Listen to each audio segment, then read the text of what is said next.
नमस्कार। जय जय राम, जय सिया राम, जय हो बागेश्वर धाम सरकार, जय हो हनुमान जी महाराज। मेरे प्यारे सभी दर्शकों, आज की कहानी बहुत ही शानदार और बहुत ही जबरदस्त कहानी है कि जब एक लड़की जो भगवान की बहुत बड़ी भक्त थी, भगवान की पूजा पाठ करने वाली थी, लेकिन उसका जालिम बाप ने जब उसको कष्ट देना चाहा, उसको मारना चाहा, तो फिर भगवान अपने भक्त की रक्षा कैसे करते हैं। आज की जो कहानी है वाकई बहुत ही लाजवाब और ज़बरदस्त कहानी है। तो चलिए हम लोग उस कहानी को बिना देरी के शुरू ही कर देते हैं। तो एक बार की बात है कि एक गांव, जिस गांव में जो है लड़कियों की इज्जत नहीं की जाती थी, लेकिन उसी गांव में एक ऐसा भी बाप था जिसकी एकमात्र इकलौती एक ही बेटी थी। उसका कोई संतान नहीं था, लेकिन उस गांव में जो देखा था कि कोई भी आदमी, कोई भी शख्स जो बेटियों की इज्जत नहीं करता था, बेटियों को बोझ समझता था, वह बेटियों से हर तरीके से काम करवाता था, बल्कि अपने आराम से बैठ करके खाते थे। और ठीक वह भी बाप वही था। वह तो बाप इतना कमीना था, शायद पूरे गांव में सबसे ज़्यादा कष्ट देने वाला अपने बेटियों का था। वह अपनी बेटी को 1% भी वह कभी प्यार मोहब्बत से बातें नहीं करता। वह अपनी बेटियों से खूब कामें कराता था। बेचारी वह लड़की, वह सोचती थी कि आखिर मेरे बाप है, अरे कभी मुझसे प्यार के 2 शब्द भी बोल लेता, कभी अच्छे से सही से खाना तो देता नहीं, ऊपर से काम खूब करवाता था। दिन का, सुबह का समय का, सारे घर का काम का समाप्त होने के बाद वह लड़की जो अक्सर जो है उसके पास कुछ बकरियां थी और वह उन बकरियों को चराया करती थी। और उन बकरियों में से एक बकरी उस लड़की का बहुत ही प्रिय था। उस गांव के लोग जो बिल्कुल जाहिल गंवार थे, किसी भी प्रकार की कोई जो भक्ति भाव, कोई भगवान, कोई कुछ नहीं, किसी पर कोई भरोसा विश्वास नहीं था, किसी को कुछ पता ही नहीं था कि हाँ कुछ ऐसी भी चीजें होती है। लेकिन वह भी लड़की ठीक वैसी थी, क्योंकि किसी ने बताया नहीं। वह लड़की जो जब बकरियों को चराया करती थी, तो उस बकरी में से एक बकरी जो बहुत ही प्यारी थी, वो उस बकरी के साथ ज़्यादा अपना समय व्यतीत करती थी, उसको केयर ज़्यादा करती थी, क्योंकि अच्छी खासी बकरी थी। लेकिन एक बार वह लड़की जो है बकरी चराते चराते सोचती कि चलो पहाड़ी के कुछ जो है ऊंचाई पर चला जा, देखते वहाँ पर क्या नज़ारा होता है। और वह उन बकरियों को लेकर के पहाड़ी के ऊंचाई वाले हिस्से पर चली जाती बकरियां चराते चराते।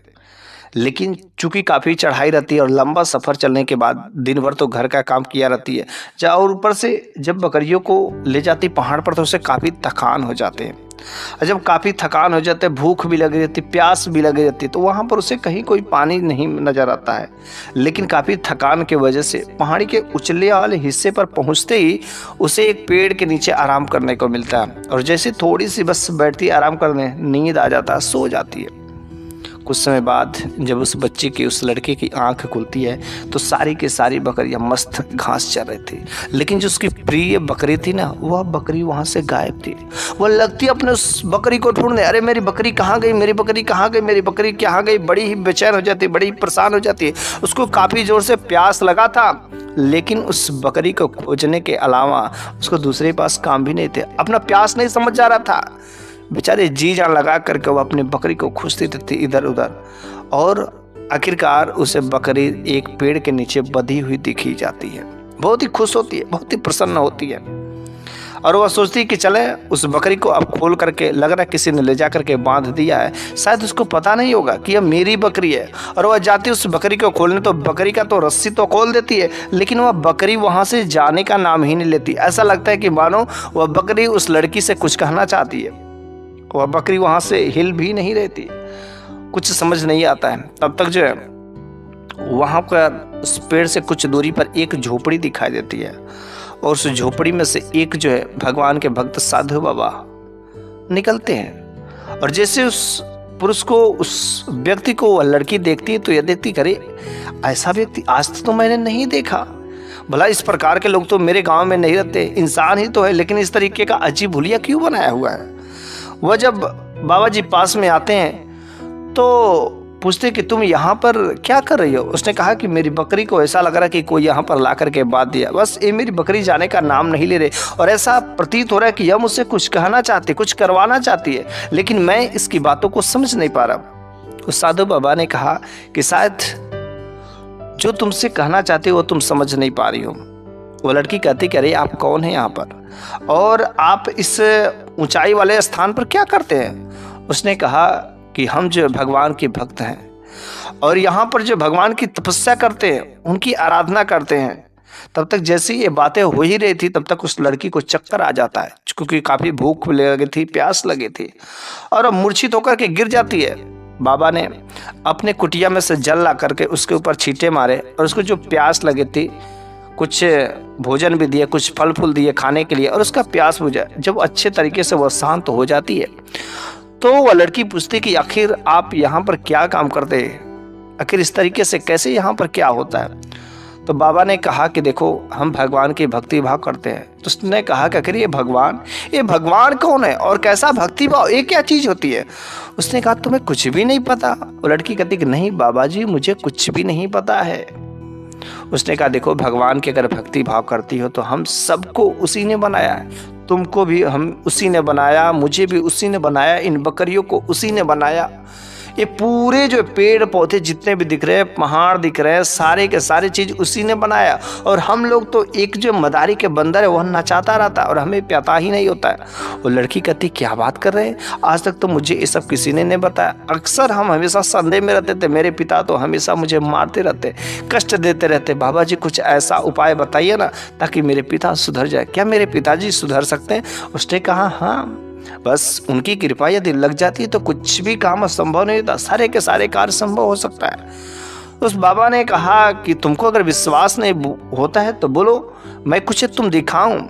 उस लड़की ने कहा बाबा जी इतनी कड़ी धूप है, और यदि आप कि भगवान ने सब कुछ इस सृष्टि को बनाया, मुझे आपको पेड़ पौधे सब कुछ को जब बनाया है तो इतनी तेज जो कड़ी धूप है, कहिए ना थोड़ी सी बारिश हो जाए और मौसम ठंडा हो जाए तब मैं आपके भगवान पर भरोसा कर लूंगी, विश्वास कर लूंगी। बस कहा कि तब मान जाओगे? उसने कहा हाँ अवश्य मान जाओगे। बस वह बाबा जी भगवान के ध्यान में लग गए, कुछ मंत्रों को पढ़ते हैं, कुछ बकबकाते हैं, कुछ बोलते हैं और रोते हैं, विनती करते हैं। और काफी लंबे समय तक विनती करने के बाद वह लड़की उनको देख रही थी, करे ये कैसी अजीब हरकत कर रहे और ये किससे क्या कह रहे, ये क्या बोल रहे, कुछ समझ नहीं आता। और बार बार ये क्यों रो रहे हैं, अजीब हरकतें क्यों कर रहे हैं। वह देखती और कुछ ही समय में देखती कि ठंडी ठंडी हवाएं चलना शुरू हो जाती है। और फिर वह बाबा जी उस ऊपर वाले को, अपने भगवान को, इष्ट देव को धन्यवाद देते हैं कि आपने मेरी विनती सुन ली। और कुछ ही समय में अच्छा खासा घनघोर बारिश भी होती, ठंडी हवाएं चलती, पूरा मौसम ठंडा हो जाता है।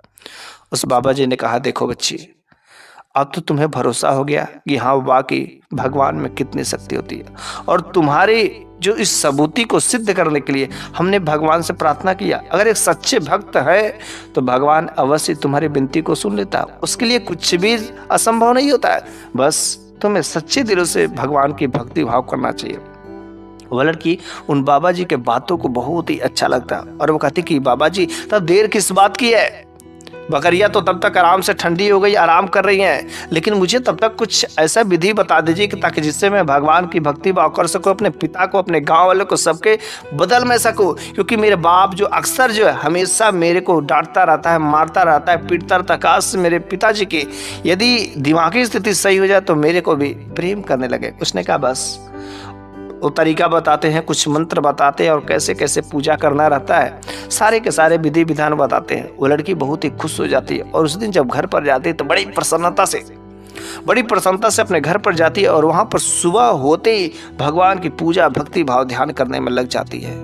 काफ़ी समय तक करने के बाद जो है बहुत ही खुश होती है, उसका दिन बहुत ही अच्छा लगता है। खुशी खुशी से सारे काम करती है और फिर से बकरियों को लेकर के उन पहाड़ियों पर निकल जाती है। वहाँ पर बाबा जी के पास में बैठ करके बस वही चीज़ें सीखती रहती है और काफ़ी दिन हो जाते हैं ताकि वह अच्छे से सब कुछ पूजा के विधि विधान सब कुछ वह सीख जाती है। लेकिन जब एक दिन किसी ने बता दिया कि जो आपकी लड़की है ना, पता नहीं क्यों उस पहाड़ी वाले हिस्से पर जाती है और एक वहां पर जो है बाबा रहता है, वह कहीं ना कहीं उसके जाल में फंसा तो नहीं लिया ना। और वह कहीं में एक दिन जब बाप उसका पीछा कर ही लेता है और वह देखता है कि अरे ये तो मेरी बच्ची, मेरी लड़की उसके पास में जा रही है। जब वह घर पर वापस अपने बकरियों को लेकर आती है तो वह बाप जो है अपने उस बेटी को बहुत ही डांटता है, बहुत ही बोलता है, मारता भी है, लेकिन कुछ भी वह करती नहीं है। कहती कि चलो ठीक है, शायद मेरे बाप की स्थिति सही हो जाएगी। अगले दिन सुबह होते ही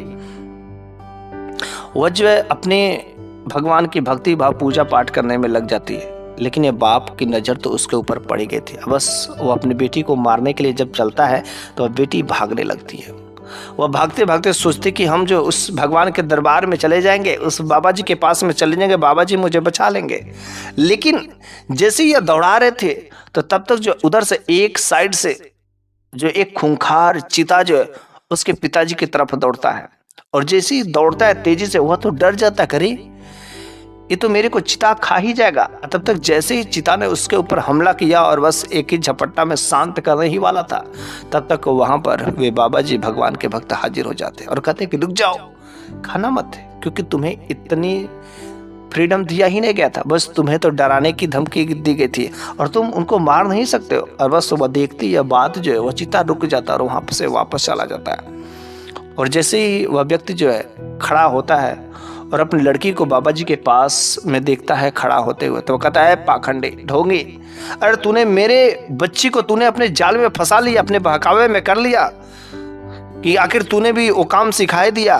देख मेरी बच्ची, मेरी लड़की जो मेरी हर बातों को मानती तो आज मेरे खिलाफ में जा रही है। उसने कहा शायद तुम्हें अभी भी नहीं पता है कि तुम कितनी बड़ी गलती कर रहे हो। इन बेटियों के ऊपर अत्याचार करना कितना गलत बात होता है, जो तुम सारे गांव वाले इन बेटियों के ऊपर कितना अत्याचार करते हो। काश तुम अच्छी चीजें सिखाते, भगवान की भक्ति भाव करना सिखाते, कुछ अच्छे कर्म करना सिखाते, तो आज तुम लोगों की हालत कितनी अच्छी रहती। लेकिन देख, मैंने उस चीता को मना किया है, अगर वह चीता चाहे तो फिर से दोबारा आकर के तुम्हारा खेल खत्म कर सकता है। वो कहता है क्या बात करे, अरे वो चीता आया था और मैं नहीं मानता कि आपकी बात को माना, और उसको कुछ मूड घूम गया होगा इसलिए मेरे को छोड़ करके चला गया। उसने कहा अभी भी तुमको भरोसा नहीं है, यदि तुम्हें विश्वास नहीं है तो बोलो, मैं अभी मैं चीता को बुला देता। वो कहता कि नहीं, मैं तुम्हारी बातों को 1% नहीं मानता। उसने कहा तब ठीक है, मैं चीता को बुला देता। फिर से उन्होंने बाबा जी ने कुछ अजीब कलर की आवाजें निकाली और तब तक वह चीता दहाड़ता हुआ फिर से उसकी तरफ तेजी से दौड़ता है। वह तुरंत डर जाता है और तुरंत बाबा जी के आके पैरों में गिर जाता है, उनके पैरों को पकड़ लेता है। बाबा जी मुझे बचा लीजिए, मुझे बचा लीजिए, मुझसे गलती हो गई। और देखते देखते वहां के सारे गांव वाले भी इकट्ठा हो जाते हैं। वो चीता को रोक देते हैं कि जाओ अब काम हो गया, अब कोई जरूरत नहीं है। सारे के सारे गांव वाले जो उन बेटियों पर अत्याचार करते थे, उन लड़कियों से गलत गलत काम करवाते थे, मारते थे, केवल जो नौकर की दृष्टि से देखते हैं। आज से अगर कोई भी अगर अपनी बेटियों के साथ में, अपनी बहनों के साथ में ऐसी बेइज्जती करेगा, ऐसा व्यवहार करेगा, तो सोच लेना खबरदार, उसके साथ में ऐसा ही असर होगा। अगर आप लोग अभी भी अगर सुधरते नहीं है, भगवान की भक्ति भाव में लीन नहीं होते, उनकी तपस्या आराधना नहीं करेंगे, तो आपके साथ में अवश्य होगा। और कब आपके साथ में क्या बुरा संकट आ जाएगा पता ही नहीं होता।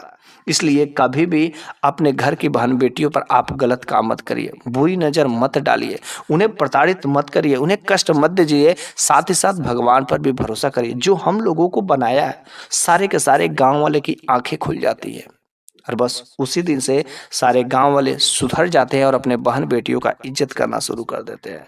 उस दिन से उस गांव में किसी बहन पर, किसी बेटी पर जो किसी प्रकार की कोई प्रताड़ना नहीं होती थी, कोई कष्ट नहीं देता था, किसी की आंखों में आंसू नहीं आते थे। साथ ही साथ सारे गांव वाले इतने बदल जाते हैं कि भगवान की भक्ति भाव में लीन भी हो जाते हैं। और बस उस दिन से वह पूरा का पूरा गाँव सुखमय हो जाता है, क्योंकि वहां पर जो बहन बेटियां थी अब बिल्कुल खुशी से रहती है। किसी को कोई कष्ट नहीं, किसी को कोई दुख नहीं, क्योंकि जो भगवान के शरण में गिर जाते उनको भला कोई बाल बांका भी क्या कर सकता है।